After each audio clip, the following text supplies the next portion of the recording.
Hello, everyone, and welcome to the Lizard Brains podcast. I'm your host, DJ Alessandrini. I'm joined by my co-host, Tom McGorman. Tom, how's it going? He's waving. This is great for podcasts.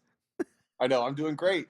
I'm on the jankiest podcast setup I've ever done, but I'm doing great. He's good. How are you? The audio might not be as good as it's been in the past, but I said, Tom, we've had guests that have worse microphones than this, so we'll bear it. Sorry, friends. We'll still talk about good stuff, though, I promise. Why didn't you bring your microphone, Tom? Because I'm a bad planner. Sorry, DJ. Wait, what was the logistics of you? Did you leave from your house? Because why don't you explain to people where you are right now? Yeah, so I'm in Arizona. I'm in Tucson, Arizona. I'll get to why I'm here. Last week, I went to Connecticut. I think I got back and we podcasted after I was home from Mid-Ohio, right? Yes. Or Connecticut. When did we podcast? Wednesday. It was when you got back from your the road autocross trip. Yeah.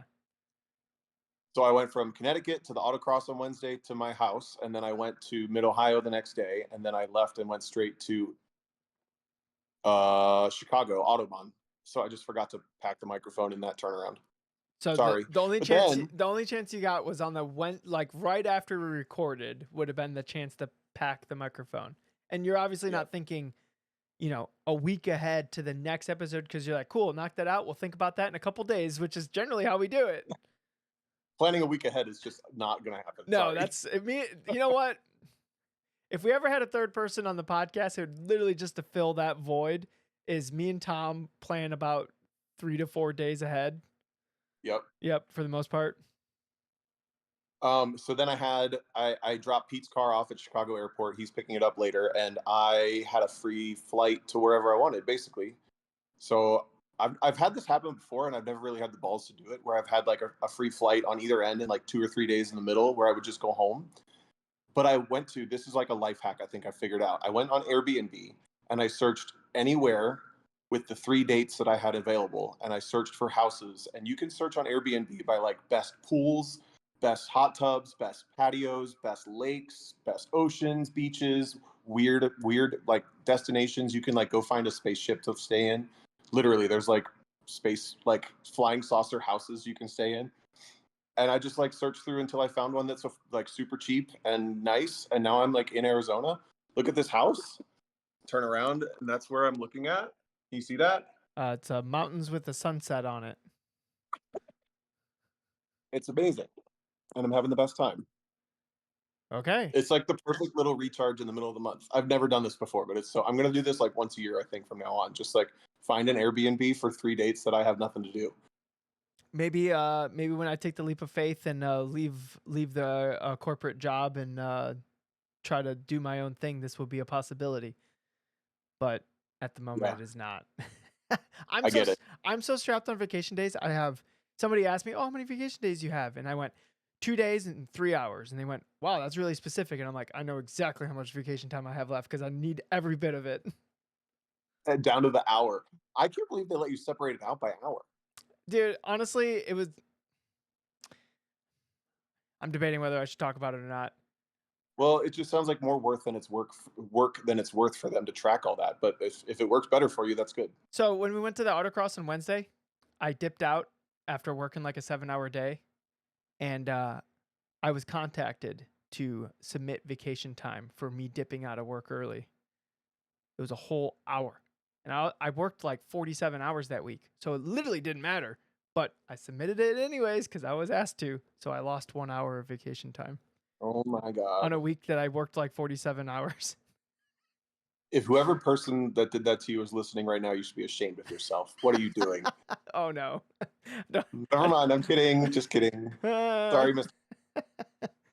But yeah, I was like, really? Really? Like, because I like worked like 10 hours on Monday and then like 9.5 on Tuesday. And then Wednesday, I'm like, if I leave an hour earlier, like that's not going to affect anything. So I did. And I lost an hour of vacation. I don't want to ask more questions so you don't get in trouble, but I have more questions. But anyway, how was your weekend? You can ask more questions. I don't care. Honestly, I don't care. Let's get me in trouble. This sounds fun. I just don't get what's the mentality that they can do the mental gymnastics that if you work 10 hours on Monday, not leaving an hour early on Wednesday is not okay. That's what I thought, and that's what everyone else in the office was thinking as well. Except the one What if you person that just actually start mattered. you need to leave at 8 hours every day then. Uh, yeah, but sometimes there's like more stuff to get done. Well, then they should have another person. Or sometimes like this happens probably like every third Monday. I'll be in there, maybe I'll have a headache or something from like the weekend before, and I'll like catch up on my emails, like get something done, and then maybe there's like a little bit of a backlog, but none of it's like super pressing for time. And I'll be at like 7 hours and I'm like, I'm not gonna get anything done in this next hour. I might as well just leave and then come back and like work a little longer, like later in the week when I'm gonna be more productive. Right. So I have 7 hour days like a couple times a month and it's never an issue. I think it's that I was seen on Facebook like racing cars. So like it like the perception of it was poor. Time to lock down that Facebook I page. did. Everyone that needs to be Good, blocked is now blocked. good. Yep. They lost their privileges. They don't get access to Exactly. personal DJ anymore. Yep. All they see is cubicle DJ. Yep. Yeah. It was, That's good. yeah, I was pretty peeved about it if nobody could tell. I was like, really? And it's like I'm like always on top of my stuff too. So it's not like it's like, oh, DJ needs to perform better on the. It's like I'm I'm always on top of it. So like it's like if I leave early, it's not an issue. It's Yeah. shenanigans, yeah. But yeah. So But yeah, since you shared one, should I share one yeah, that let's peeved hear me it. this week? Oh, let's hear it. Was it I you wasn't holding sure if I was going to talk 4-year-olds? about it, but you started. Was it you holding But 4-year-olds in your IMSA announcement? no, we'll get there. No, it was this weekend at Autobahn when we were planning on having me race a race, which other drivers do pretty often. And I found out through a roundabout way that I was not allowed to race because we were not formally team entered before the event. I would have had to formally enter, pay an extra fee, which no one's ever heard of before, to team drive. And I found that out because other drivers were complaining that specifically me would be in the race. And I found that to be very sad because I love racing with my friends and other drivers do this all the time. And I was told no because it's against the rules, which I guess rules apply to everybody, of course, but they seem to get enforced pretty often when it's me. I So now think there's a new precedent for that, and I hope everyone enjoys it. I oh dang it. Um I think you should take it as flattery that you are so good at it that you like you showing everyone what they're leaving on the table would have instantly brought their brains to I wouldn't have fun if Tom races. I would hope that that's not true. If it is, I don't really care the reason. It's a little frustrating to have to go through that, like kind of constantly, specifically at Grid Life, but Yeah. it is what it is. I still had a blast. Like it was such a fun weekend. Dude, I literally booked no coaching and I didn't drive other than I did end up driving two cars, but it was like pre-approved through other stuff. And I just had the best time, like catching up with my ASM people and some of my other friends there. It was the best. dude, that C8 Z06 video that you put out, my God, Tom, the way you had that thing floating on the entries of the corners, and it's just like, oh, I was like, my lizard, the dopamine hits just hitting. I'm like, I can get there eventually in a car, but not in like my first session in it. And you're just like out there, just like getting it, and it was just like it was so fun to watch. Like just the way you had the thing floating, uh, everywhere. It just seemed like, and then I'm watching it play out, and I'm like, okay, this looks like it would be weird, but like the way Tom is driving it right now, I'm assuming that it's confidence inspiring. And then like with your words, like you said the same thing, and I was like, okay, cool. Like it was like I don't know, it was just a very dopamine filled video. So anybody listening to this right now, if you haven't watched, I was telling people at work to watch it too. Just because I was like, you guys need to see like what this car looks like on entries. Like it looks so good. Um, and yeah, so if you haven't watched it, go check out Tom's YouTube channel and check out that C8 video that he just posted because it is good, and the camera's dead on. Like the lighting is good, the sound is good, your like voice commentary is good. Tom, if you do more of that, I seriously think you're gonna take the internet by storm. I don't know about that, but I did have a ton of fun doing it, and that's literally exactly what I hope to make with that camera. Like, do you remember we set goals at the beginning of this year? Yeah, and that was one of them for you. One of the goals was like film what I'm driving more. And I finally got that camera and it's working so perfectly. I know the first time it doesn't work for me, I'm going to be pissed and I'm going to want to throw it away. But for now, it's been perfect. And I can't believe there's no external microphone or anything. It's just It's so mounted right in good. front of my mouth. It's so good. The audio's good. Everything's just super Yeah, good. I'm glad that it like worked out to be easy. I want to make your life a little bit more difficult. I have a suggestion. tell me. I want a leaderboard of the cars. I want you to like break down categories like fun factor, pace factor, whatever. Like come up with like Ooh, ooh. Tom categories. And I want you to like rate it like a Doug DeMuro video, and then you'll have like a leaderboard of these cars that you've driven, and you'll rate them. And you'll have to have like a graphic or like a like maybe it could even be like a still image of like the existing leaderboard at the moment. Because when people see that, they'll be like, "Fuck, I want to go watch the video where he drove that GT3 RS or this or that or right." And it I think it kind of gives like a little bit of a quantitative view of where that car stacks with all the other videos that people have been watching of you driving cars. I love that idea. I already know what it would look like. See it. I'm going to make that happen. Okay, It's just cool. track tips. The track tips tracks I rated because Andy used to rate them. Yeah.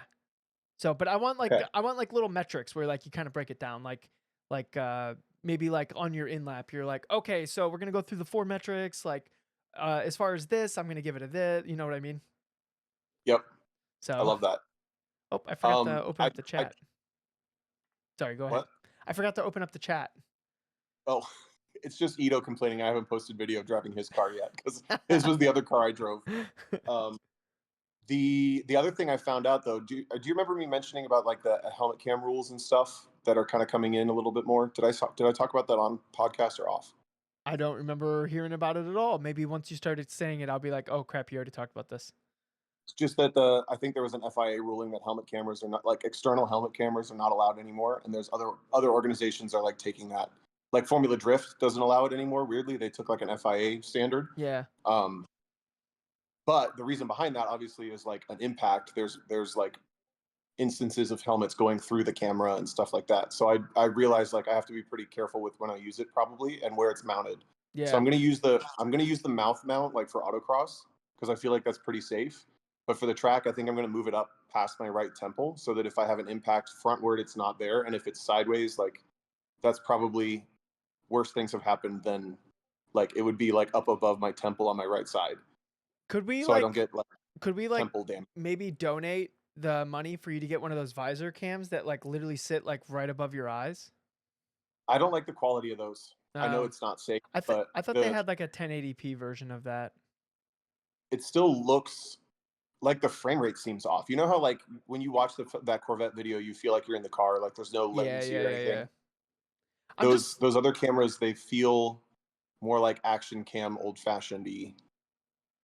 yeah. They just have a different look to them. It's not really what I Well, want. it's But probably I'm the just saying lens I and got the to be careful sensor. about having it on my head. Yeah. On my head. What? Way off. Oh, I was saying the lens and the sensor, like it can be 1080p, but like it won't capture the light with the same accuracy, the same like frame Yeah. rate, stuff like that. So yeah, it makes sense. But yeah, that video is freaking sick. I want you to talk more about like the intricacies of the car and then stuff like that. Like I think that would be interesting. Or like and then maybe even be like, "Ooh, I think uh like the first modification that would make this thing faster, like I think it needs like more like a more front sway bar or this thing could really use some shocks or like, you know, shit like that." I believe in you.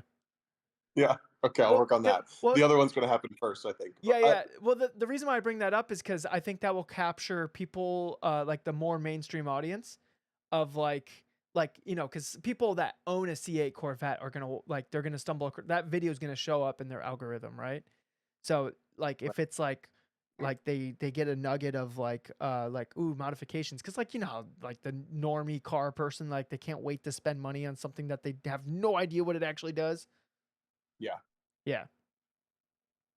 So That would be so cool to end up in a position where people are like desiring me to drive the car because they value my entertainment value plus the feedback. Where yeah, now I feel like I obviously I get to drive a lot of cars and mostly because of feedback, but like adding that on top would be so cool. kind of I'm excited about it. like Matt Farah with like the smoking tire thing, but you'd be on a racetrack driving a car. Yeah, I haven't seen any. I don't watch car content people, so I don't even know This like was years ago. I don't know a if he does it frame. anymore. Huh? Sorry, I keep jumping on you. This was years ago. He doesn't really do that. Anymore, at least from what I Jake Martin just said it's still pretty active. But like years ago, it would just every day would be a video of him driving a different car, like in the canyons. Uh, so Okay. like that's how Matt Farah like actually became like big, was like every day a video of him driving a different car would come out. So like I realized that would be hard with like the racetrack, because it's like he would go up to the canyons like one day a week and drive like 7 cars, and then that was his 7 videos for that week, right? So that'd be a little harder to do on a racetrack, but you could have a couple of those videos come out every week. Yeah. Yeah. I mean, between the last 2 weeks of events, I have probably 7 videos worth of content between autocross cars and track day cars. But I think the autocross cars aren't as exciting, and it's also the same course over and over again, which is the track is too. But I don't know. I don't have like as big of dreams with the autocross cars as I do with the track cars. Yeah. I think people would still enjoy watching it driven as well. Sure, So maybe. you were gonna ask How something? was your? My weekend? Uh Yeah. oh, I wait. What did I do on Saturday? Oh, I went on like a super long hike on Saturday. We were gone for like 4 hours. And man, me and Christine were completely worthless after that. Like I got home, we had all these plans to like make our life better. Like we still have all these boxes. We got a new couch. I think I talked about that last week. And we still have the boxes of it just like laying in the basement. So like the basement's like disassembled, but we have like this little shrine where the couch exists, where it's like nice and neat and nice. Um, but everything else is like still dismantled. And like everything's a little bit of a mess and whatever. And we were like, we're gonna go on this hike. We're gonna come home and we're gonna put our lives together. And we got home and I just laid on the couch for the rest of the day. I think it was like 8.5 miles. And the terrain was pretty challenging. And by the end of it, like my legs, like my knees were wobbly because like they were just so tired. There was 2 river crossings where I like took my shoes off and like went through the river, and it was like up to like it was like past my knee, and like the water was like actually like moving pretty quick. So that was Sure. kind of exciting. Um, the first time I did it in my bare feet, and was like that was pretty sketch because the rocks were kind of slippery and there were some sharp ones in there, and I couldn't really see the bottom because the rapids, like I couldn't see through the water. Uh huh. And yeah, so then the second one, I threw on some sacrificial shoes, to which I was planning on doing, but I heard there was 2, so I'm like, I'm gonna go through the first one and not carry soggy shoes around for the rest of the trail. But yeah, that was a little You need 3 pairs of shoes. apparently. Well, I don't want but the thing is, you got to carry it. You have to carry it for however long, right? So we had a bunch of fun doing that. We actually went hiking again today. We're just having a lot of fun with that.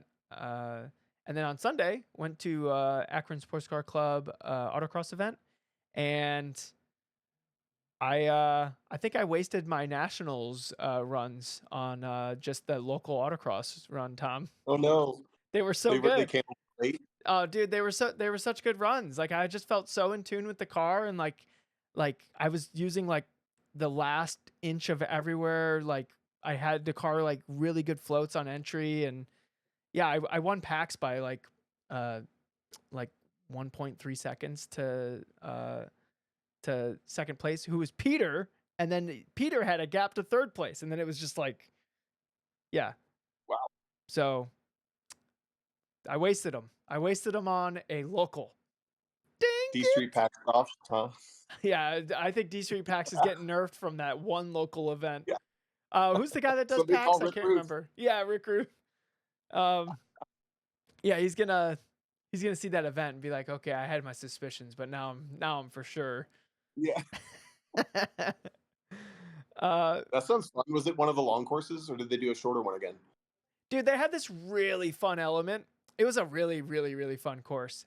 There was like three times you shifted the third in the GR86. Holy cow. At like the slalom, dude. So, all right, dude, the autocross event was actually sick because there was no coursework. Me and Peter were first heat. We were gone by like noon. We just left because Peter's like, I'm gonna go play golf with my kid, and then he like jumped in the car and left. And I was like, I'm just gonna go home and play iRacing. So I went home and played iRacing. Like it was awesome. I was home by like 1:00. But like there's no course workers, but the course workers were wild. There was this lady sitting in like a lawn chair, and she would like get out of the chair and like run over and grab a cone and then set it down. And it was a slalom where I'm like deep into third gear and the car sliding in third gear, like going around these cones. And she's just sitting. And for the people that don't know, it's like there are all these like, it's like you can barely fit 2 cars on it. That's how wide the pavement is. Maybe like 2.5 cars, right? Yeah. She's just sitting right on the edge of the pavement, and there's cars going by her at like 80, like sliding. That sounds sketchy as hell. Dude, I'm like, I almost wanted to go out there and like explain what could happen to her because maybe she just didn't realize. Maybe she would be like, if she did, you go out there and she'd be like, kid, you think this is my first time?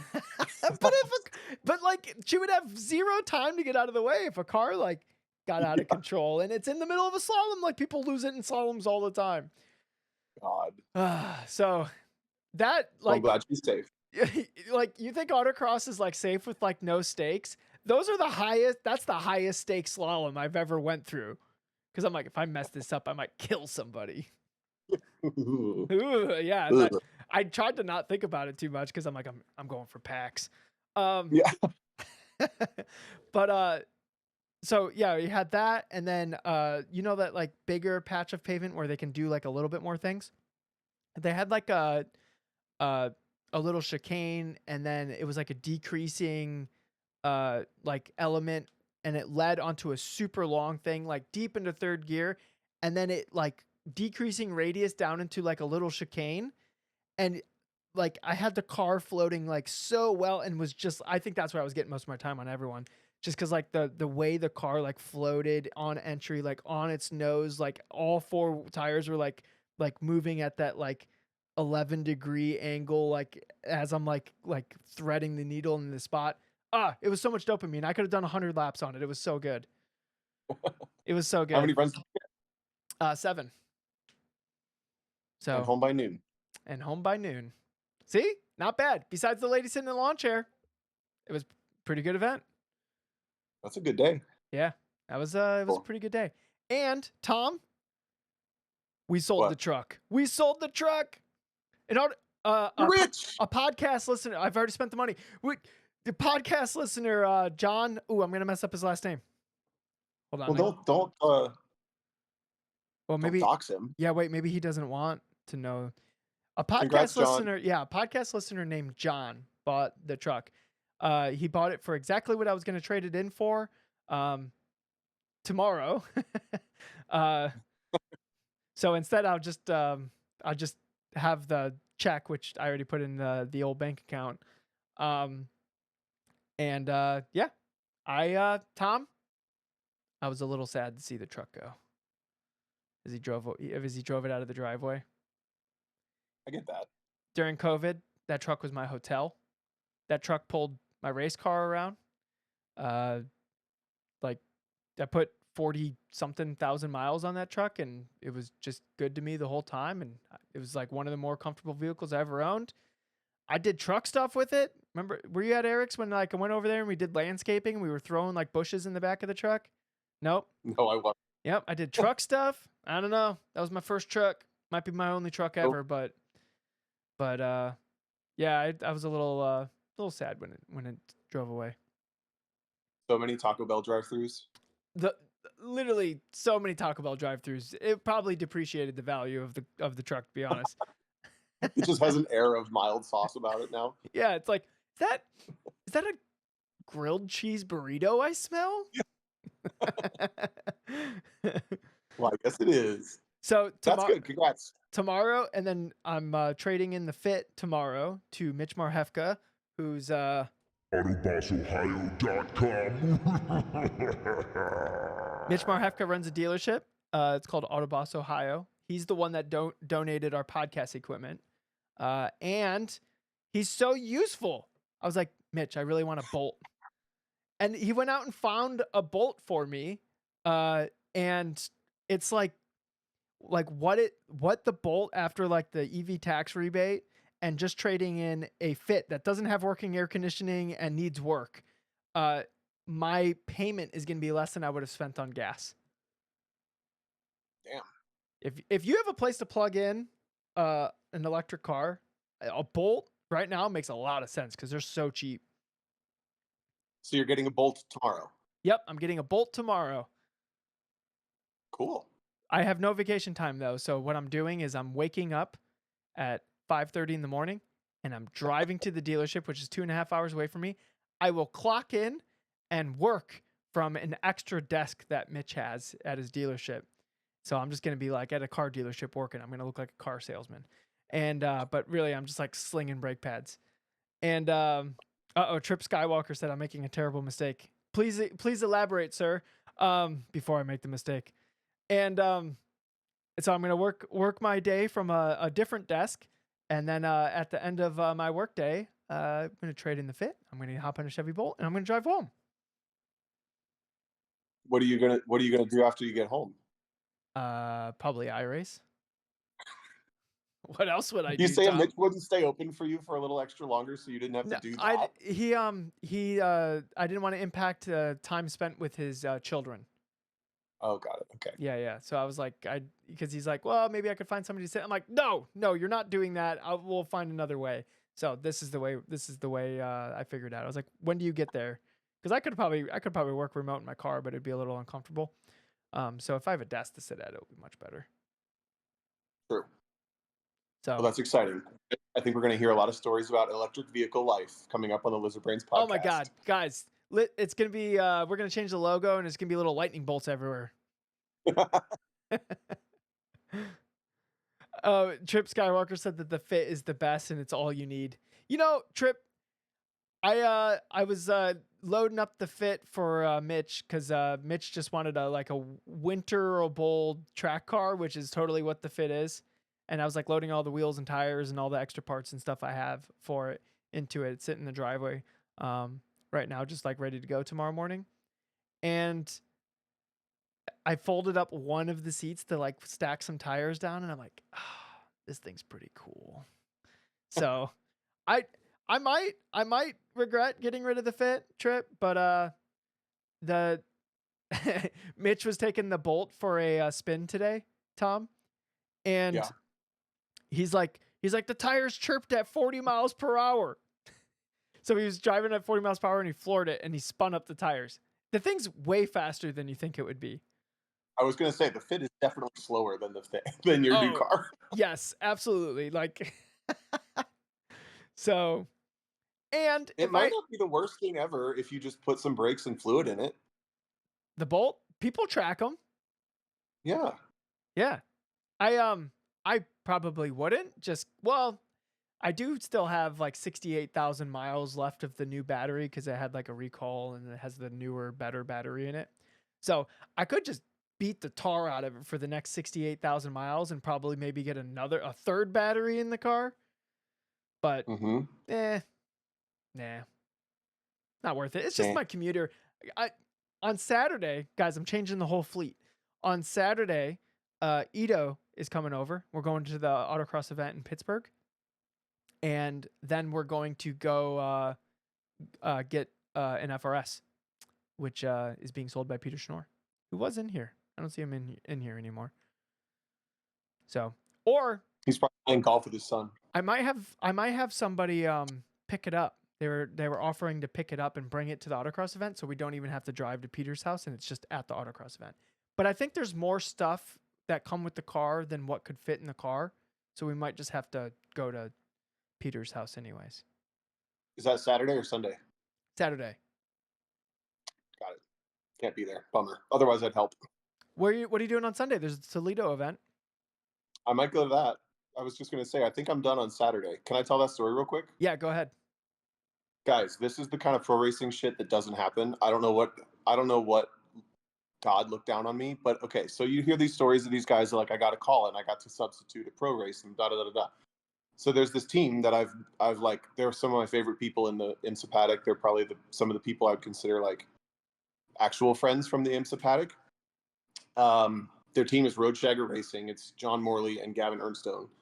And they were kind of under the Euro Parts tent, like way back in 2018 and 2019. So they were like pretty familiar with me, meaning we were familiar with each other, whatever.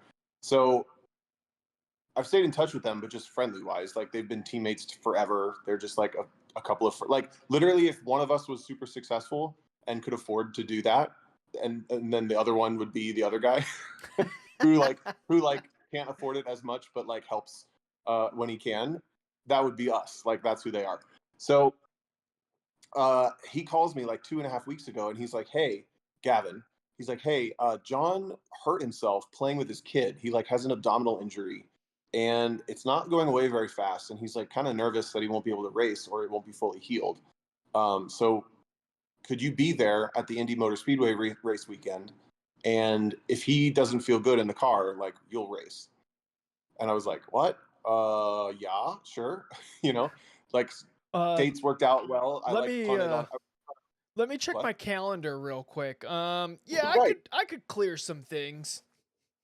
I was going to go to the Out Motorsports event at Summit Point, but an IMSA race. So Gavin called me on Saturday or Sunday when I was at Autobahn Sunday, and he's like, "Hey, John's not healed yet. You're in.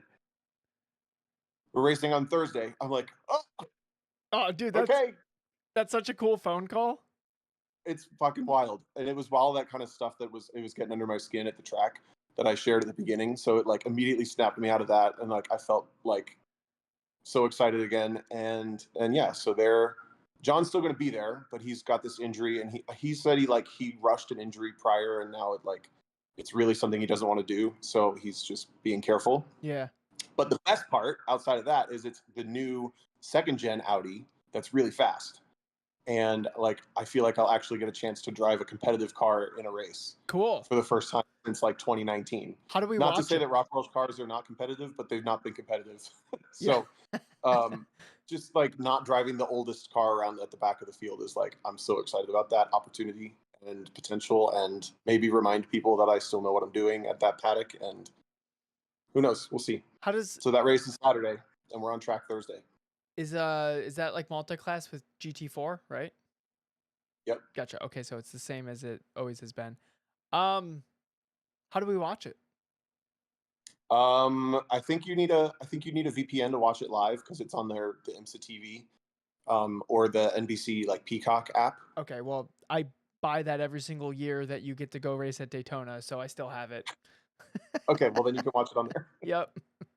and then it'll be on YouTube like a week later. Okay. But I'm so excited. Dude, I'm so excited. I'm pumped for you. I hope the car's reliable and everything goes according to plan. Cuz it's a race car, like shit happens. So, Yeah, this car broke out of the lead. They were leading with like in the last hour of Daytona, and their fuel pump failed, and they were out of the race. I remember So that. it's like, yeah. Hopefully that's all out of the system, dude. It just feels like good energy because it's like my friends called me to come race with them. It doesn't feel overwhelming or anything. It's just like flattering and fun. Yeah, So that's cool. that's fun. It's like when Peter reached out to me to drive the one lap. It was like, oh, okay, cool. That sounds fun. Yeah, Yeah. It's exactly. like, yeah, it feels like that. Cool. All right, dude. I'm so excited for you. That's gonna be so much fun. Also, the press release, if you guys haven't read it, is hilarious. Who Morley wrote that, right? Yeah, he wrote it about himself. Yeah. It's like evidence shown Morley's getting old or something like that is the title of it. Yeah. And Tom's nailed his audition by throwing around multiple kids. Yeah. With no problem. And it's like Photoshop Tom like holding kids by their feet and stuff. Yeah, it's so good. You could tell he had fun with it. For sure. Yeah, And I'm really excited that he's going to be there and that he's in good spirits, because I think that's going to be like the best energy. like if he either wasn't there at all, it would be me and Gavin like feeling out racing together for the first time, and like he'd probably wish John was there, and I would feel a little like less comfortable. But the fact that he'll be there, like just to answer any questions or like make the team feel like it's just normal, except I'm there too, it will be like the perfect thing, I think. Yeah, I I kind of experienced that when I was racing CMP, and then the normal driver of that Corvette, Scott Hackert, showed up, and then I was still racing the car, but like because Yep. he had a conflict, so he couldn't make it that weekend. But then like the conflict cleared up, and then he was just like there hanging out, and I'm like, hey, I'm racing the car you normally race. Yeah. But it was like better energy because It was well, right. and then we were talking about the car and like the setup of it, and like we were like bouncing ideas off each other, and like it was a positive presence there. It's like because like he's Scott was rooting for the car because he's good friends with Jacob, so like it's just like it was just an extra push to the energy of like trying to do as well as we could that weekend. Yeah, that's so cool. I'm looking forward to that. Yeah, I'm excited for you, Tom. That's basically. I think we're all caught up on like the week, right? Or do you got anything else? Pretty much it. I've been doing, dude. I highly recommend if you guys ever live this lifestyle where you have a free flight in a couple days. This has been like the best thing ever. I don't fully understand the free flight. What does that mean? Meaning like because Pete had to fly me home because I was driving his car. Like he could fly me anywhere. So I made sure that it wasn't insane, but like I found this Airbnb and I used the flight to come here instead of go home. But And then then you I'll use go ahead. what? And then you because you still have to fly home, like you have to pay for that flight. Yeah, but I had a couple points. It wasn't that expensive. But in general, normally, like if you have a place where you have two flights, when you start working for yourself, you'll see like, oh, I have a flight home on Monday, and I have to be there on Thursday. Instead of just going home, well, maybe Christine's there, so maybe go home. But like, just go to Airbnb. Look up like I have nowhere to be on these 3 dates. Where Yeah, what can I find? cool. All right. But also we have so many questions built up in the Discord that I feel like we should start like getting to. We've We honestly have like how long have we been going? 45 minutes? 37 minutes, but yeah, we've honestly been doing not the best job keeping up with these questions here. Only because our lives have been very exciting recently. Did you see the idea of like the everyday episode thing come out? Did you see that in the Discord? I did. So I did. I don't know if so we would basically record the questions and then post them separately, but yes, daily. yeah. So and maybe it will happen or maybe it won't happen. We'd love to hear your guys' feedback on it. But basically, we would record just me and you. Maybe we could have a live audience. It really doesn't matter. But not that you guys don't matter. But basically, we would have uh single episodes that are maybe like 10, 15 minutes long of us just answering people's questions that come in. And so, but we would sit down for like hour and a half, 2 hours, however long we felt like we had the mental capacity to like really flesh out like people's questions. And in that time, I would keep track of, we would just end the recording, start another one. I would keep track of what recording is what questions. And then I would post those all as like little mini blurbs of like little like daily nuggets for people to get into.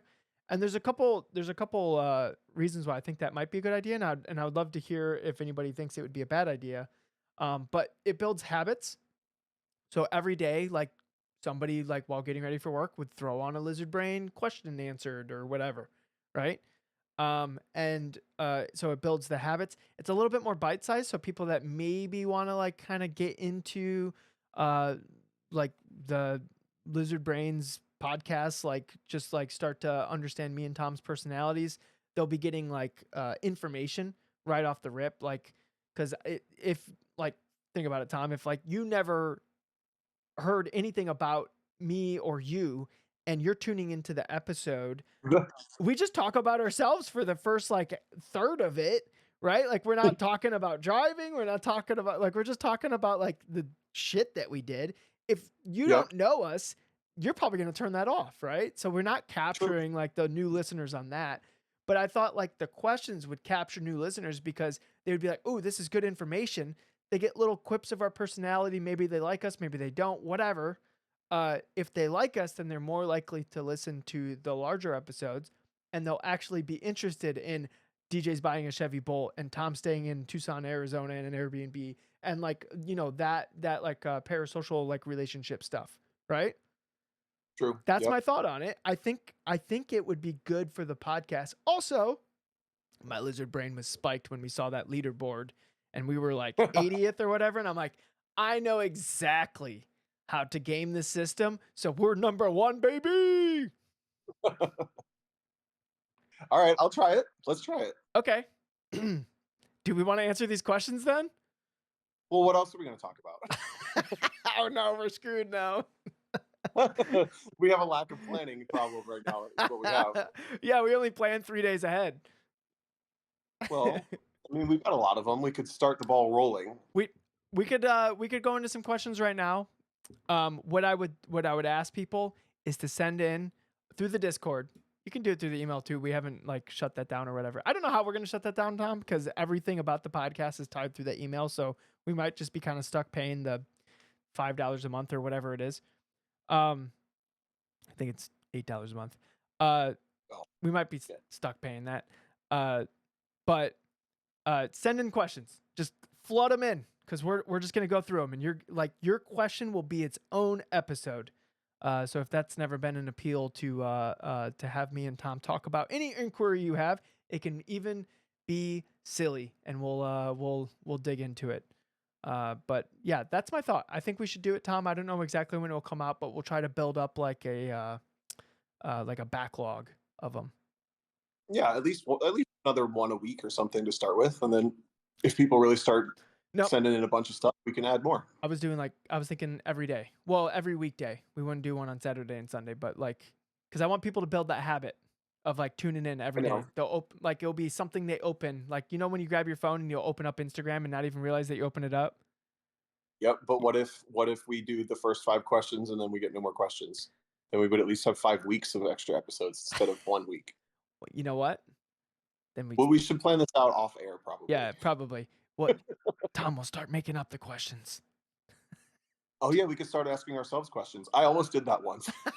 You're like, I really want to talk about this. Yeah.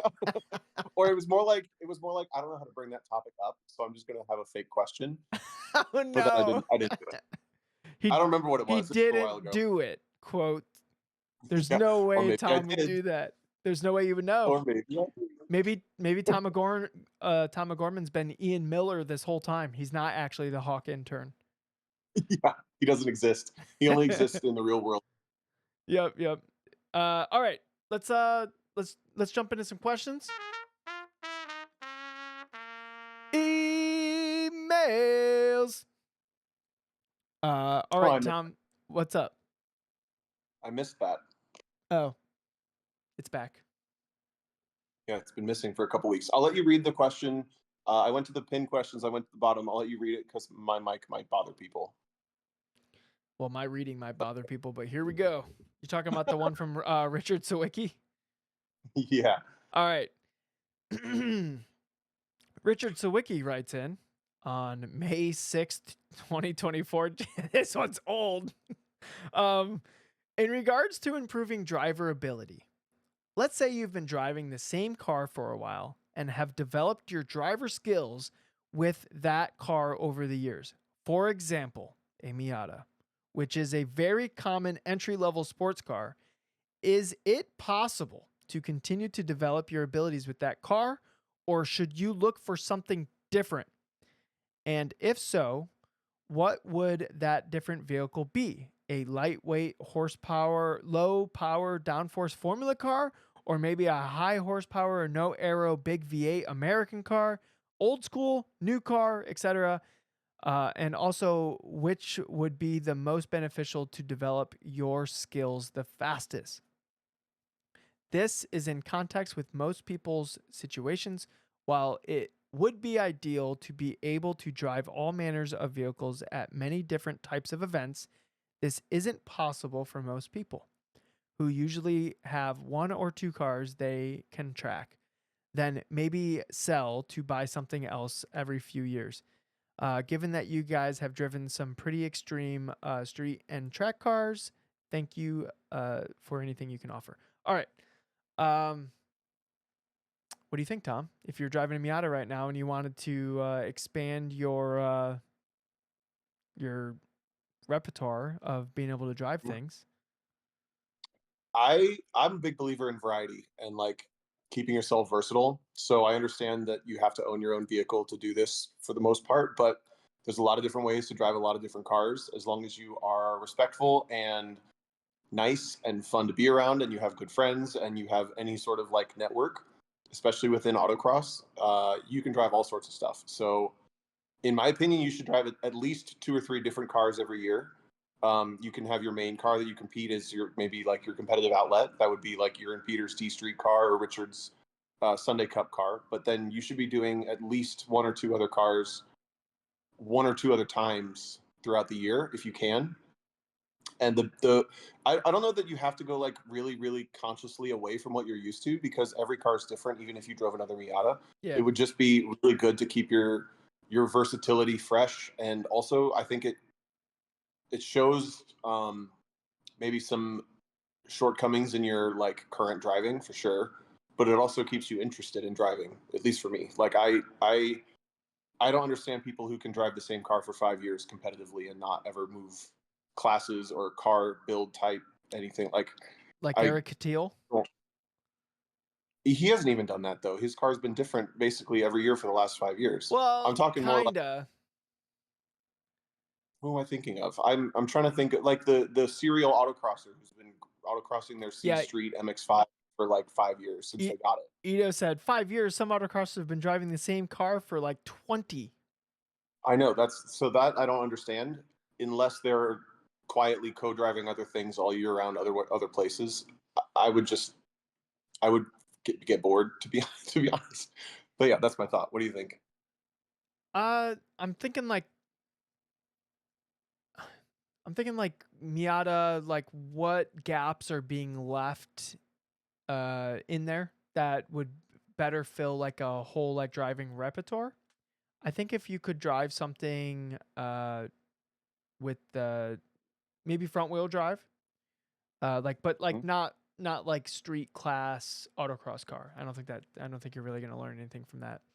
But like maybe like a STS like CRX if it's gonna be autocross, or maybe some kind of track prepared front wheel drive car. I think you would learn a lot of new. You would learn a lot of gaps in your driving that. Uh, if it was autocross, like maybe like a E Street MR2, because the way the weight moves around in that car is a lot differently. So that would point out some gaps in your driving. Uh, and then obviously, if you get into more powerful cars, then there's going to also point out some gaps in your driving as well. And again, like Tom said, I think autocross is a really good way to do that. I don't think you necessarily have to drive those cars on a racetrack to be illuminated of the same gaps in your driving. So I think autocross would be probably the easiest way to get that variety to have your gaps and your shortcomings illuminated in your driving. And I think that's really what driving multiple different cars does. It illuminates where your weaknesses are, because a lot of cars, what skill set you have uh, is not necessarily the same car to car. Yep. And the way you learn to make speed differently and adjust to accommodate the car's shortcomings. Um, it's just a really really good skill to have. I also think for track is really hard. Well, I mean, so we've talked about the sim stuff where it's better to play multiple cars, multiple simulators, multiple tracks, like to make sure that your sim skills are kind of more than just driving Miatas in iRacing or whatever the insert car here. Yep. It's really hard to get to this specific spot on track because of the connections that you need or like the trust that you need to build with somebody. But there's nothing quite like driving like a 4 or 500 horsepower, 34 or 500 pound car, especially on 200 tread wear tires on a racetrack. It's just not the same in the way that it changes the way that you're sensing the speed, the way that the cornering speed feels. It actually feels slower instead of faster because the car is so much faster. And just like all of that management is something that you just straight up don't have to do in like a Miata on a racetrack. So Yeah. that would be like the last layer that I could see. Maybe autocross wouldn't show that too much, We're like autocross, you can be brave in all cars, but the first time I'll never forget the first time I drove a C6 Z06 at Mid Ohio, and I went through the kink down the back straight, and I lifted because I turned in for the back straight kink, which is literally just like nothing. And the first time I like felt the combination of lift of the body plus like 130 mph, plus like I was overwhelmed. It was like, holy shit, this is so different than what I thought it was going to Yeah, be. yeah, yeah. You think like all cars are just like stuck to the road, but the way that cars move at like at those speeds, or like a 911, I don't know if you've ever driven like a no aero 911 yet. They're a handful and a half on a racetrack because when you turn everything off, they're just lifting everywhere. And meaning the body lift is like kind of Yeah, nuts. And yeah. then there's a pendulum. So, driving different cars like that when you take the opportunity to do it or put yourself in the scenario where you might get the chance to do it is really powerful, I think. Yeah. Also, like the tracks that you're driving, like Ito pointed out, he's like, we're driving different tracks out here. Like if you've only driven 200 horsepower or less cars, they're like, Yep. for example, like the kink at Mid Ohio. Like, I remember when I was in my first fast car around Mid Ohio, and I was like, wow, that's actually a corner. Like the car was moving on the surface as like toward the edge of the racetrack through that corner, and every other car I ever drove there, you would just like cut distance and like straighten it up until like the point where like you would get to corner entry for like turn 4, right? Yeah. Yeah, the fast The car, only, like it was actually something. yep. Yeah, Or like the kink in that C8 Z06 video I just posted, like you can't tell, but the way the car was moving, as soon as I turn in for that little kink on the back straight, the instinct was to counter steer because it felt like the car was just going to slide the moment I turned. And it was because of the dynamic of the weight and the stuff that I described in the video and whatever else. But like even on a video, that doesn't show up. So when you finally do it in real life, you're like, oh my God. yeah, Oh yeah, my God. Ito's car was the same way. Like that is not just an easy thing to do. It's easy to do like your third and fourth time, but like the first time it happens, you're like, holy shit. yeah. I think the safest way to get that the experience though is definitely autocross. I think it's the easiest reliable way to find people who will let you drive their cars too. Yeah. And then like you build up a reputation over time of like being respectful and useful when driving other people's cars. That maybe eventually you'll get thrown some keys at a racetrack, and then you keep doing the same thing. You treat the car well, and you be useful and uh, entertaining. It happen more often. Yep. Yep. You have to be entertaining. Do you have to be a little like if you learn how to juggle, maybe people will let you co-drive with Well, them. like if you like get out of the car and you're just like like personality, like if you have zero personality, you're just like a piece of wood that gets out of the car, and they're like, Yeah. "So how was it?" And you go, "It was fun," and then you like walk away, like. Yeah. You know what I mean? Like you gotta have some kind of personality. Be like, oh man, I really like the car. I think I could have done this a little bit better. Like you start having conversations, like because like now you guys have this shared experience of both driving the same thing, and you guys can talk Yep. about it, and that's fun for the car owner, and it's fun for you. This is actually a really good topic, real quick. Should we jump into like co-drive etiquette and like opportunity to drive etiquette? Because that's something that happens with us a lot. Yeah, sure. I'm wondering where you're gonna go with it. Well, the first thing is you can't be weird about it and you can't really ask to do it. Like that's like the golden rule is like in my opinion, you shouldn't really ask to drive people's cars because that's just a weird thing to do. I've done it before. I've reached out and said like, "Hey, would you be willing to take a co-drive and stuff?" It always feels kind of gross, but you also have to know the value of it if you ask to do it. If you're just asking to do it because you want to, I don't think that's good enough. If they say yes, they're really nice. But in general, like these opportunities we're talking about, they have to have more than like I want to go have that fun for myself behind it. Yeah, Um, and then with that comes like a level of respect and um, like understanding of the risk you're taking on. So I mean, we've talked about how we learn cars a little bit, but I always make sure that I ask, "What's my target shift point?" And then I subtract 200 or 300 RPM from whatever they tell me. I ask if I ever need to go below third gear, usually, so that if they tell me they use second, I can like plan around like a 2-3 shift. To me is the scariest thing ever in someone else's car. I hate doing that shift on track because it's the most money shiftable shift. Um, from I ask if from I 2 to 3.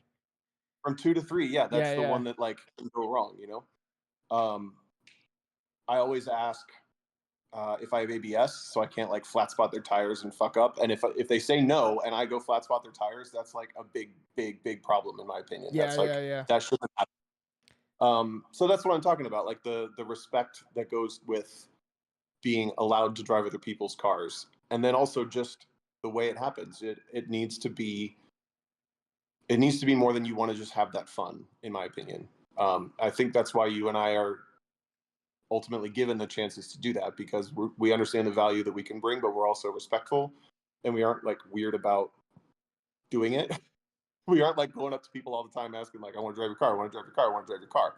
I've never it's the other way around. done that at a racetrack, but autocross I'll definitely ask if I could take some runs in somebody's car.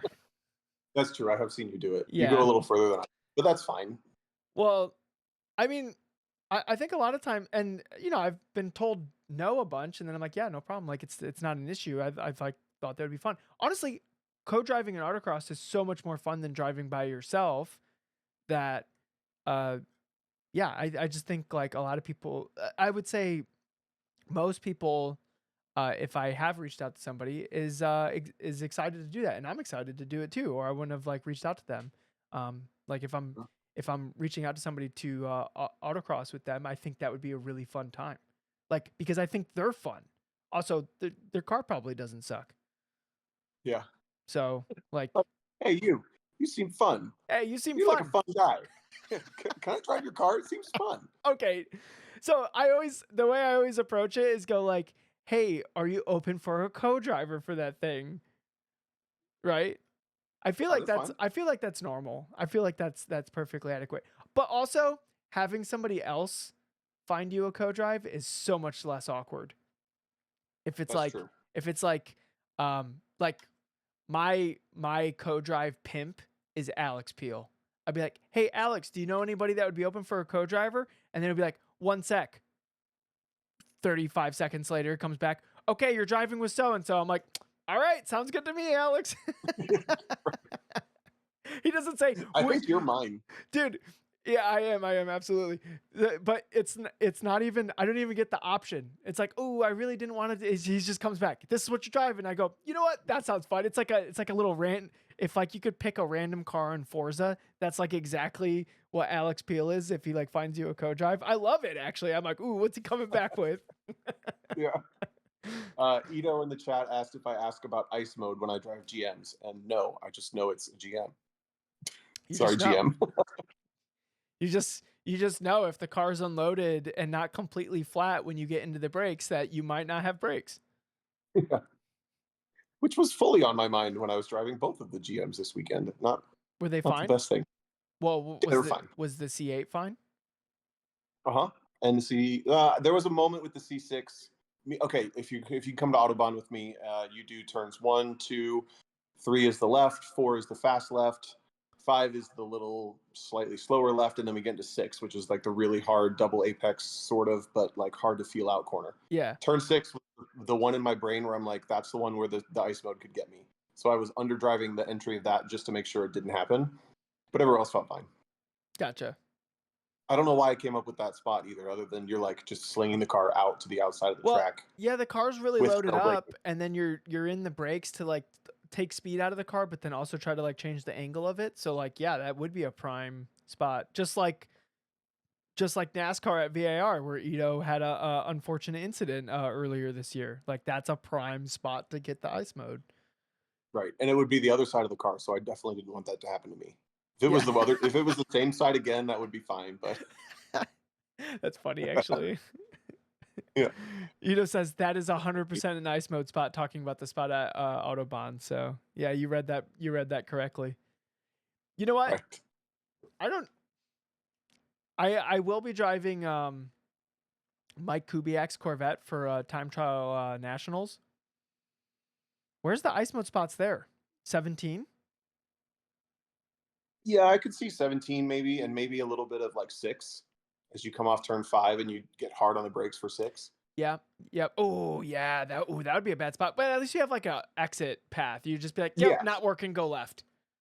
Yep. It's not like you're. I don't think anyone else is dangerous there. The last thing about the co-drives thing though, what do you feel about offs and or hitting cones? If I hit a cone with the front of the car, I really messed up and I feel really bad about it. If I hit cones with like the rear tire, honestly, I'm not too worried about that because generally that never shows up on the car. Yeah. Offs on a racetrack, I have done it once in somebody's car. And I felt just, you know what? It was really dumb. I was showing them Autobahn in the wet and I was like, hey, it's really slippery right here. And I just like touched the throttle a little bit just to like be like, look, I'm showing you. And then we just went flying off the racetrack. It was really dumb. It was I've done so that dumb. exact thing before. And I'm like, and we're like going like through some like whoops and stuff. And I'm like, sorry, person who I went off in their car.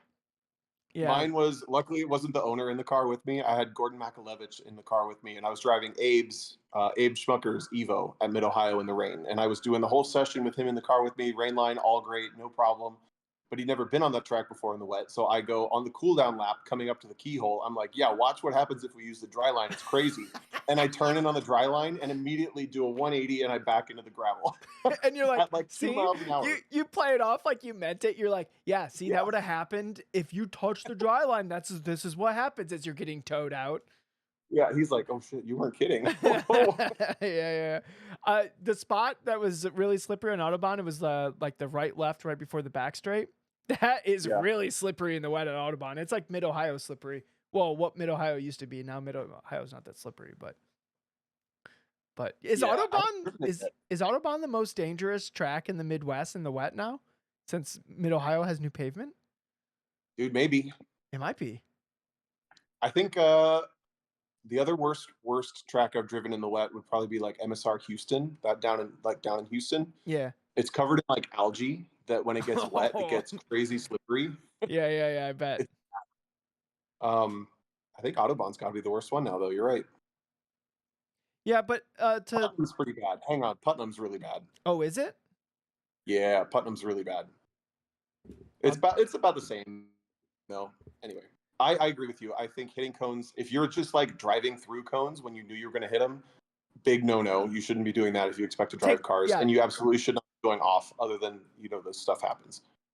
Take the DNF. Maybe not that. Don't hit a cone. I did this in Ito's car once when I was like, Ito's car was probably like the second ever car I ever got to co-drive, and it was at a local Toledo event, and the car was it drove terribly. Sorry, Ito, but you now know it drove terribly as well. And me and Ito were like at the beginning of our journey, so like we still didn't know like it drove terribly. We're just like, this is hard. Ito says, hold on, I gotta find this picture. I don't know what picture he's finding, so we'll find out what shows up in a second. I can't wait. But the car got a little squirrely in a slalom, and I could have just got a DNF, but I'm like, if there's a cone out of the box, I'm gonna be really mad if I got a DNF. So I freaking turned into the cone and hit it. So, and then you know what? Later in that run, I did find a cone that was out of the box. Dang. So were you like with a magnifying glass, like looking around? I was looking for it. I was looking for it for the rest of the run, yeah, but I found one out of the box, and then I got a rerun. Sure. I don't know how long this rule has been into play, and maybe it's not a rule, and Mark Daddio is just messing with me. Because that happened at I might have talked about this. That happened at Finger Lakes, where I hit a cone, and then I was like, "Ooh, I'm gonna find a cone out of the box so I can get a rerun," and I found one, but then my conscience kicked in, and I had an argument with myself, and by the time I like figured out the argument, it was too late to stop for it.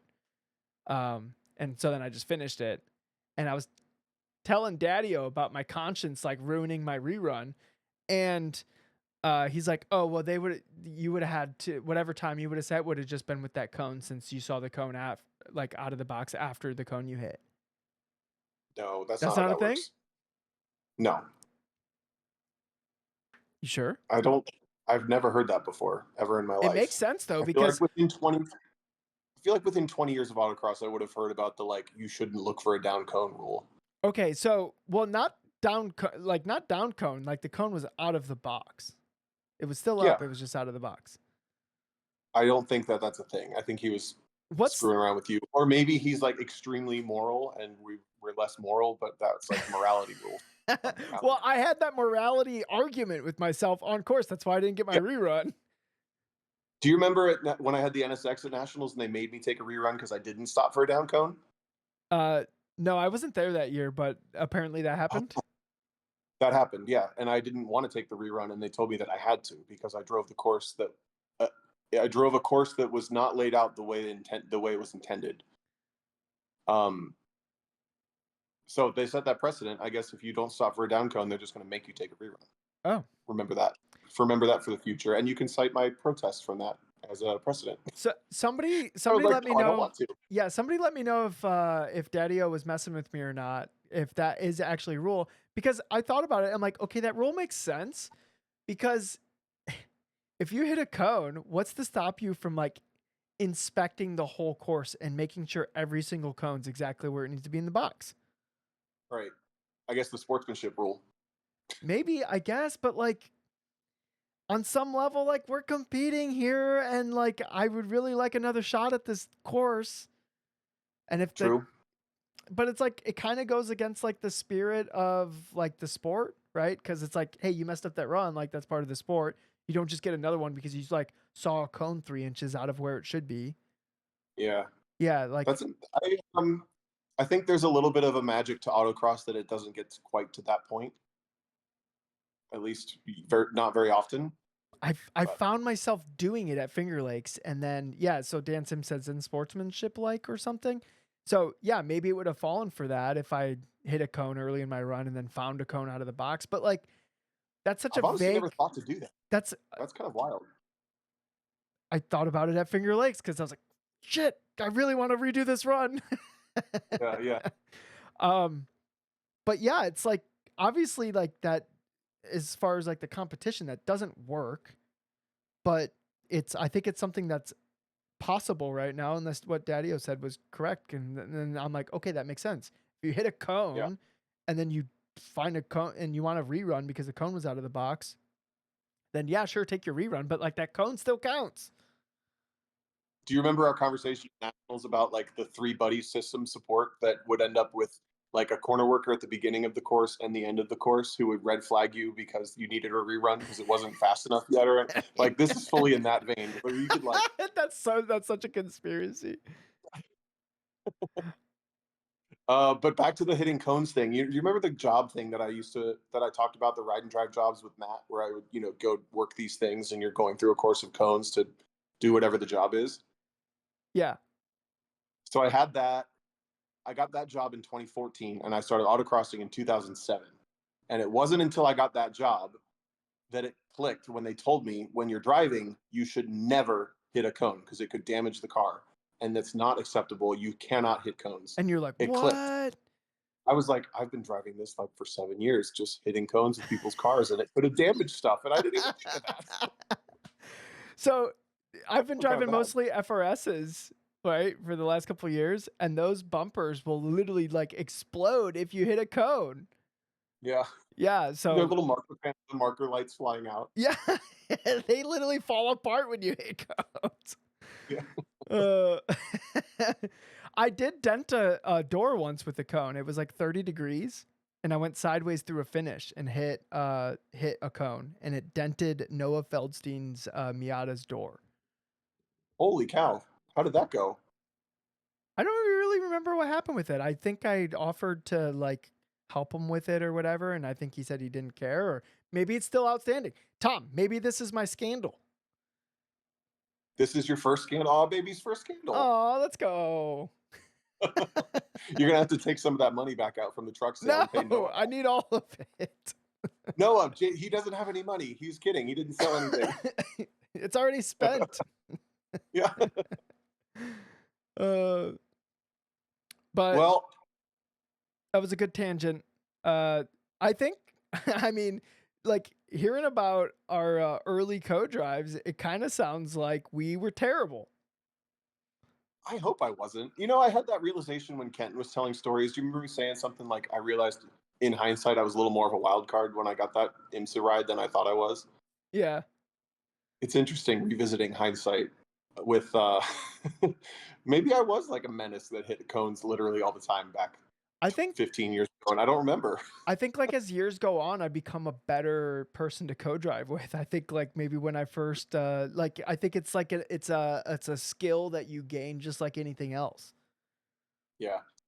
Yeah, being able to mirror the energy too, like when you get to, especially if you're getting invited in for a full weekend of something, like for this weekend for me going into an IMSA team that I don't know perfectly well, or you going in um, with Jacob at CMP. It's just so it's so important to match the energy and then also make sure that you're, I don't know, meeting expectations without creating new problems is kind of the best way I would say it. To Yeah. be given these opportunities to drive new cars, if you can't just like make friends at an autocross and drive new cars, because we're still talking about like the value of driving new cars and becoming more versatile as a driver. Yeah. At the end of the day, that's where the opportunity comes from.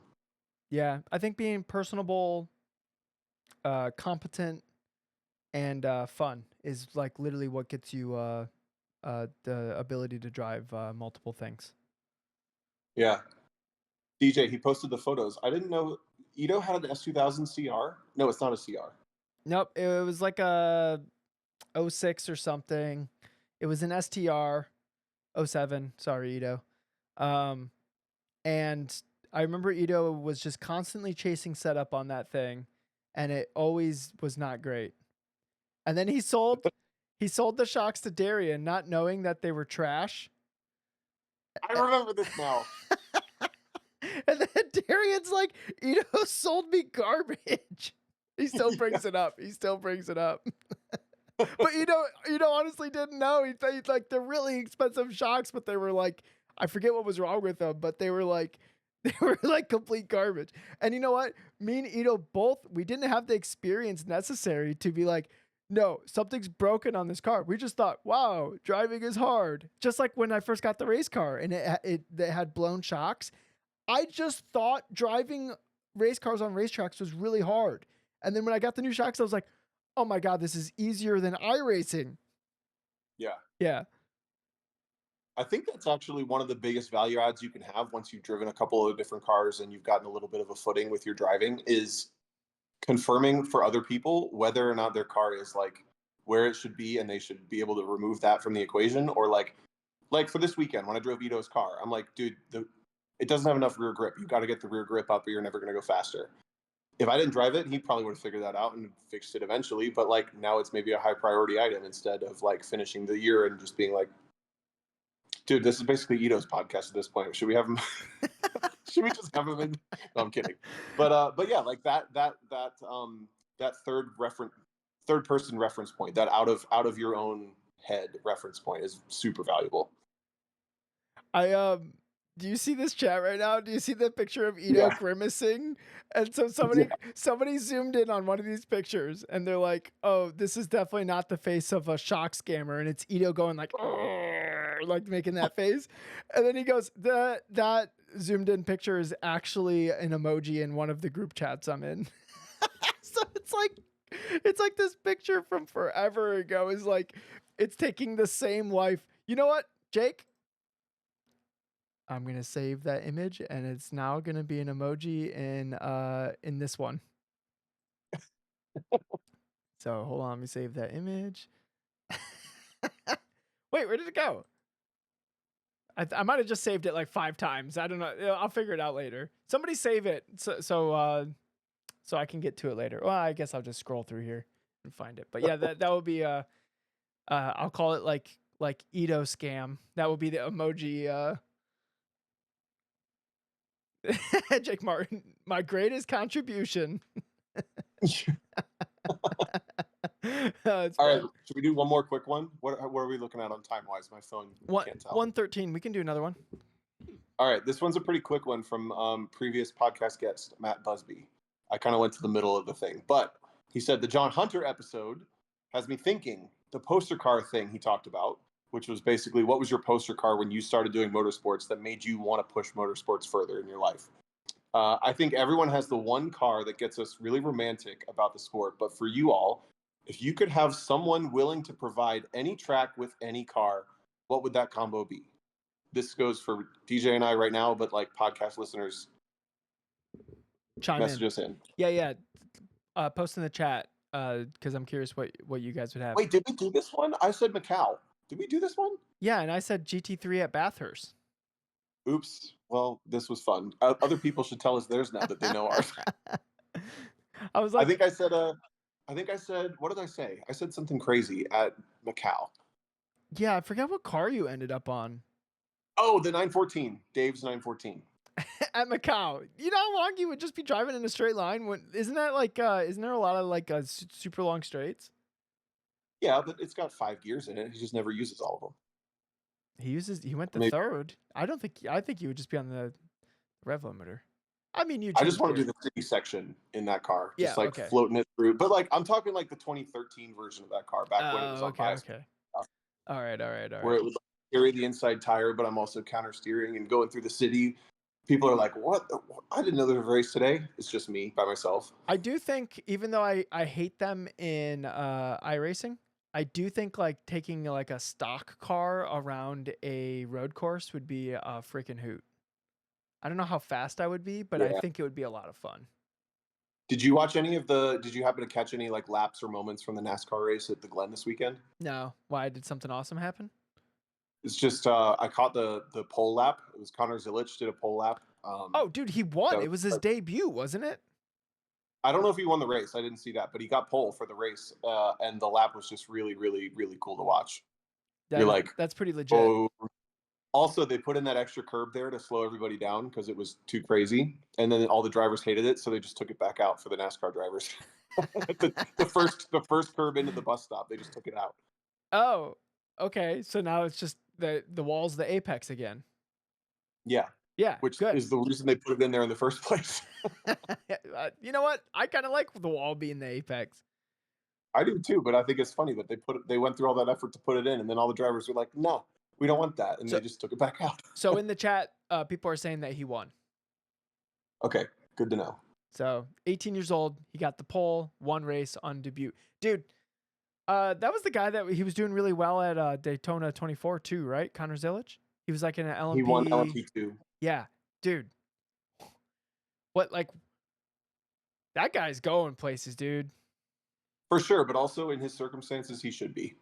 Like, to be completely blunt, he's in a car every single weekend. He's surely working hard at it, and someone's paying for a lot of money. But like, I don't see how you couldn't have that breadth of experience that frequently and not end up freaking incredible. True. Especially when you're 18 and you're an idiot, and you just like send it everywhere. Yeah. Like, imagine having that level of teenage bravery combined with that level of experience at that age. That's crazy. I do on iRacing. Let's go. Okay. All right, let's do another one, Tom. Let's do another one. All right, go for it. Since I had one. I'm just gonna scroll down the bottom.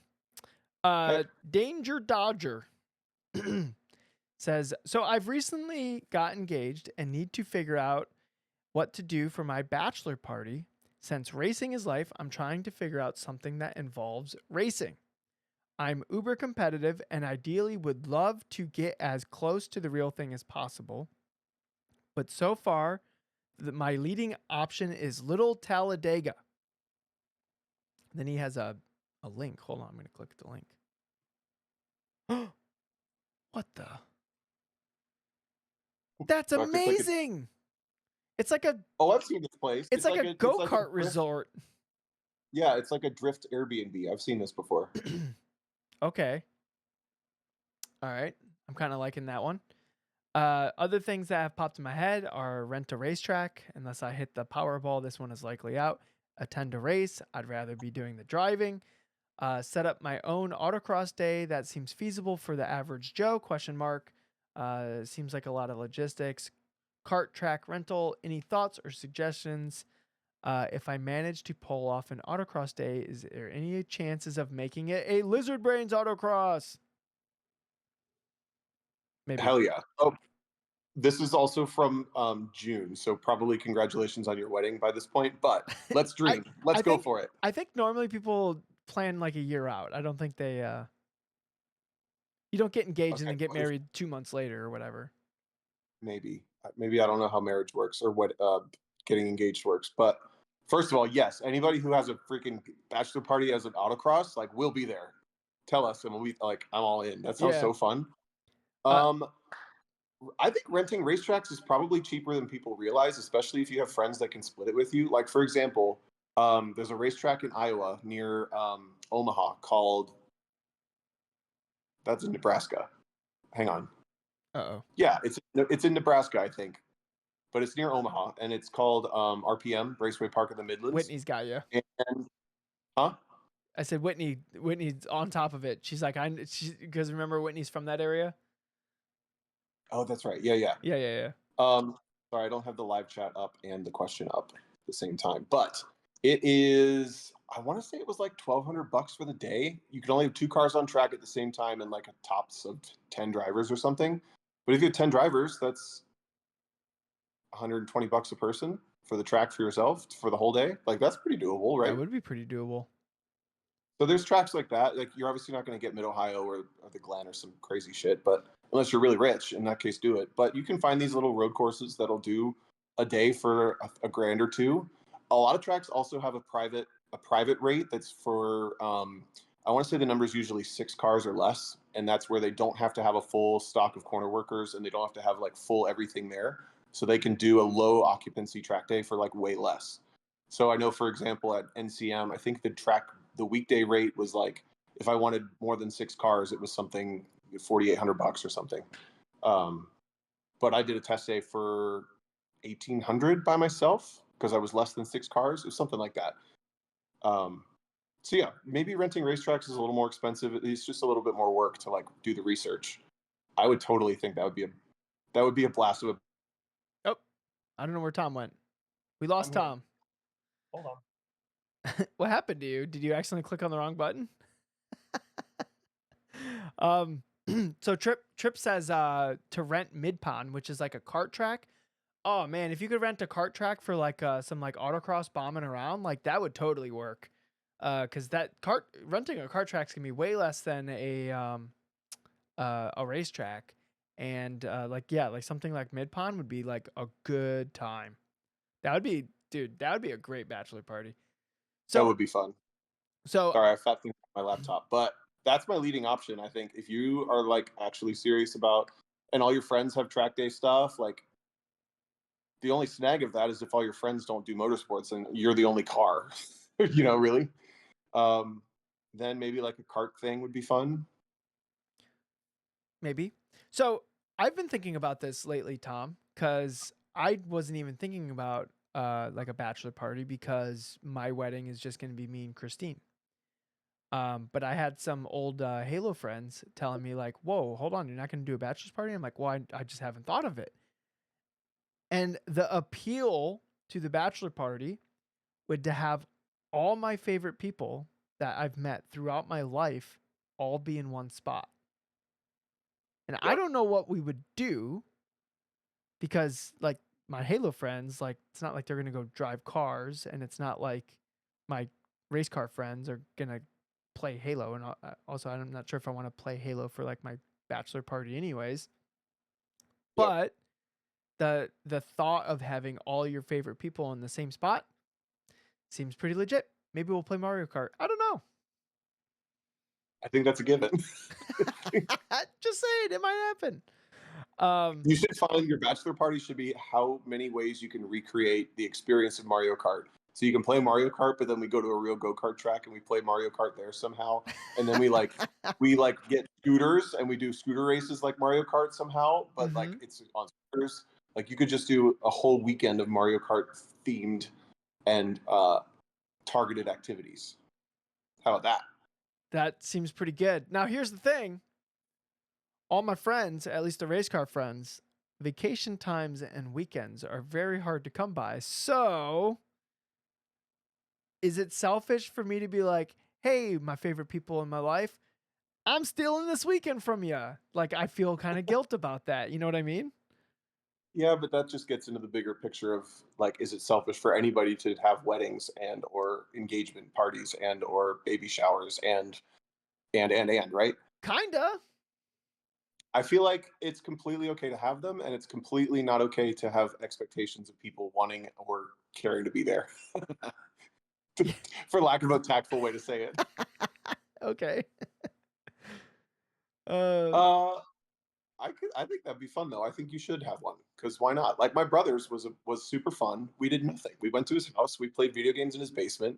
We played Dungeons and Dragons. I talked about on the podcast, Yep. and it was like it was exactly what you said. All of his favorite people in the same place, doing whatever came up to our like whatever tickled our fancy at the moment. I just The only thing we did outside of the house was a bourbon tasting, and we all agreed it wasn't worth it. So yeah. we should have just stayed Okay. in the house. Okay. So maybe like get like an Airbnb or something like that, and then yeah, maybe we Dude, full circle. I'm not making everyone come to Arizona. No, It's gonna be we like just pick dates. You got to pick dates and then be like, where should we go? I can be anywhere. yeah. I don't know. We'll think about it. I'll brainstorm like what that would look like, but my Halo friends were they were making some good points about how I'm only going to get one chance to have that party and people will feel like they should show up and maybe I should do it. So, I'll think about it. I think you should. All right, Tom, I think that's a show. We did it. I agree. Look at us. We made it even with the janky setup. Sorry again. What are you doing this weekend? I'm autocrossing on Saturday and buying a car. And on Sunday, me and Ito are taking that car to Toledo. Ito Dang, wanted, you got a whole weekend. yeah, Ito wanted to drive the fastest SSE car with the slowest engine. He puts thoughts in the chat. He I just love it. he Ito used to have an SSE car, and he's coming back. I already know what's gonna happen. He's gonna drive this car. He's go, man, that is the best driving SSE car I've ever driven. I need to get an SSE car again. And he's going to sell that Corvette. He's going to be done with Time Attack. He's like, you know what? We're going back to autocross, baby. Let's go. Pitt's done. He's like wins the championship, sells everything, goes back to SSC. Yep. You and him are the co-drivers extraordinaire again. Yep. Maybe we can just swap whatever SSC car engine into Peter's car, and then it will be like the fastest. People will be checking under the hood. Or did you say we'll be checking under the hood? Yeah, they'll be like, what's in this thing? Oh, other people, right. Yeah. No, you could put the Corvette in it. Instead of selling the Corvette, just put the engine in it. Would that fit? Well, I guess Andy put a V8 in a FRS, didn't he, for the drift car? Yeah. It fits. It bolts right in. Oh, I watched him do it. Jensen, literally Eric Jensen has a V8 in his FRS. It totally fits. Ito. All right, we're doing this. Actually, we're doing this Saturday night. We're going to show up with a V8 swapped. Let's go. Hell yeah. Because you know what? When it came to driving Ito's car on Sunday for the autocross, he's like, I don't know if my tires are making. I'm like, you know what? We got other options. But if we throw the V8 in the FRS, we use the V8 on tires that are perfectly fine. Yeah, you'd have so much tire left by the end of the day. Yeah. Well, I mean, they're Falcons. It's not like it's fine. My plan when the Falcons ran out was to just like get Kumos and drive on racetracks on those. Or you should get some Bridgestones. They're a little bit more expensive. Yeah, I hear they're really fast, but I'm not going for fast. I'm going for cheap. There's a set in your garage. Just use those. I could. I don't know if they would fit though because SSC things, but because I wouldn't clear that shock, but it would be fun. Ito goes, I guess it's time to learn how to engine swap. Yep. I mean, how hard could it be? I got tools. I got a jack. I think that's all you need, and a hammer. I have like 4 hammers, so we're good. We got a surplus of hammers. All right, Tom. Speaking of hammer, let's hammer this one out. Well, also this week I'm doing an Insta. Oh, that's right. Sorry, Tom. No, I forgot about your weekend. I'm good. That's all I'm doing. Yeah, guys, everyone, either use a VPN or like pay for Peacock or whatever, and let's root for Tom. Do you know what time you're racing on Saturday? 1 p.m. 1 p.m. Central time. Eastern. 1 p.m. Eastern. All right. Well, I'll be watching that at the autocross. I don't know if I'll be not paying attention to Dude, my work Pittsburgh watch assignment. party. Have Alex bring his TV. Is Alex in here? He is not. All right. Oh well. No mess. I'll message him and see. So, all right, Tom. I'm wishing you luck Real this outro. weekend. Real outro. Thank you. Actually, perfect timing. I fell asleep. Crisscross applesauce. 5 minutes ago. I love your hair. You win.